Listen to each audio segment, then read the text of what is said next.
Hello friends, अस्सलाम वालेकुम and welcome to reality stories. दोस्तों, ये महीना था अक्टूबर का, साल था 2000 का। कराची की पुलिस के पास एक वीडियो पहुंची, एक अजीब सी वीडियो जिसमें एक मम्मी दिखाई गई। इस मम्मी के साथ एक कॉफिन भी मौजूद था। ये मम्मी बेची जा रही थी ब्लैक मार्केट में और ये वीडियो पाकिस्तान से लग रही थी। दोस्तों, पुलिस को लगा कि कहीं इस मम्मी को पाकिस्तान से स्मगल ना कर दिया जाए और तभी पुलिस ने इस वीडियो के मुतालिक मालूमात इकट्ठी करना शुरू कर दी। कुछ दिन की मेहनत के बाद पुलिस को एक आदमी का पता मिला। इसका नाम अली अकबर था। इसी आदमी के पास ये ओरिजिनल वीडियो थी। पुलिस ने इस आदमी के घर पर छापा मारा। इस आदमी को गिरफ्तार कर लिया गया। इस आदमी ने पुलिस को एक और आदमी वली मोहम्मद के मुतालिक बताया। इसने कहा कि ये आदमी कोयटा में रहता है और ये मम्मी इसी के पास है। दोस्तों, पुलिस ने इस आदमी के घर भी छापा मारा और इन्हें वली मोहम्मद के घर से वो मम्मी मिल गई। ये आदमी इस मम्मी को $1 अरब तक में बेचना चाहता था। इन दोनों आदमियों को अरेस्ट कर लिया गया, लेकिन सवाल ये था कि ये मम्मी थी किसकी, इन लोगों के पास ये मम्मी कैसे आई। ये कहानी आपको हैरत में डाल देगी। दोस्तों, वली मोहम्मद ने एडमिट किया कि इसे ये मम्मी एक आदमी शरीफ शाह ने दी थी।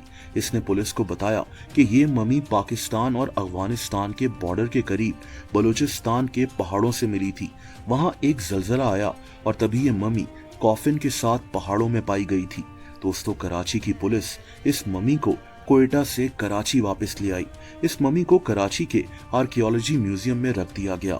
अब इस मम्मी के मुतालिक जानने की कोशिशें शुरू हो गईं और फिर जो बात पता चली वो हैरत अंगेज थी। दोस्तों, इस मम्मी का ताबूत पत्थर से बना हुआ था। ये एक लड़की की मम्मी थी जिसने सर पर एक सोने का ताज पहना हुआ था। इस मम्मी के नीचे एक मैट सा मौजूद था। इस मम्मी के इंटरनल ऑर्गन्स वगैरह मौजूद ही नहीं थे, उनको निकाल लिया गया था, बिल्कुल उसी तरह जैसे कदीम मिस्र में लोग ममीज बनाते थे। ये लड़की 4 फीट 7 इंचेस लंबी थी। इस मम्मी के साथ एक प्लेट पर लिखा था, मैं किंग ज़ेर्ज़ेक्स की बेटी हूँ। दोस्तों, ये बात बहुत हैरान कुन थी। किंग ज़ेर्ज़ेक्स एक पर्शियन एम्पायर का मशहूर बादशाह था।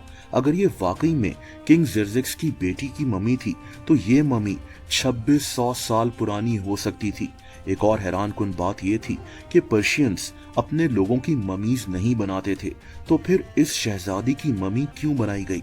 दोस्तों, इन सारी बातों ने इस मम्मी को बहुत कीमती बना दिया था। ये मम्मी अब पर्शियन प्रिंसेस के नाम से मशहूर हो गई। लेकिन इस कहानी में असल ट्विस्ट अभी आना बाकी था, एक ऐसा सच जो आपको हैरान कर देगा। दोस्तों, इस मम्मी की खबरें इंटरनेशनल मीडिया तक पहुंच गईं और तभी ईरान ने इस मम्मी की ओनरशिप को क्लेम कर लिया, क्योंकि ये एक पर्शियन शहजादी की मम्मी थी। ईरान ने डिमांड किया कि इस मम्मी को वापस ईरान भेजा जाए।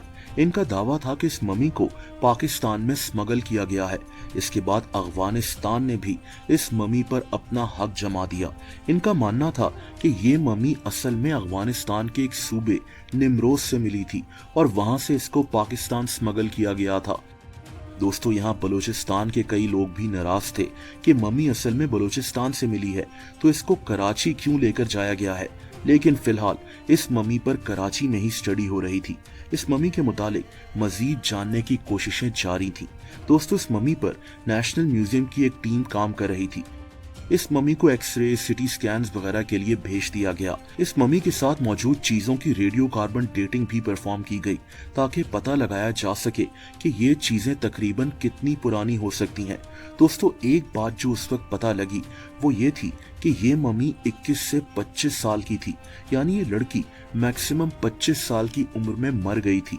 फिर भी इस मम्मी के केस पर काम करने वाले एक डॉक्टर इब्राहिम को कुछ ठीक नहीं लग रहा था। दोस्तों, तभी इन्होंने अपनी पूरी कोशिश की कि इस मम्मी को सही तरीके से वेरीफाई किया जाए और फिर ऐसी बातें सामने आईं जो हैरान कुन थीं। जैसा कि इस मम्मी के नीचे जो मैट मौजूद था, इसे पाकिस्तान एटॉमिक एनर्जी कमीशन को भेजा गया था। इनका कहना था कि ये मैट 50 साल से ज्यादा पुराना है ही नहीं, यानी इस बात का सवाल ही पैदा नहीं होता कि ये मैट 2600 साल पुराना था।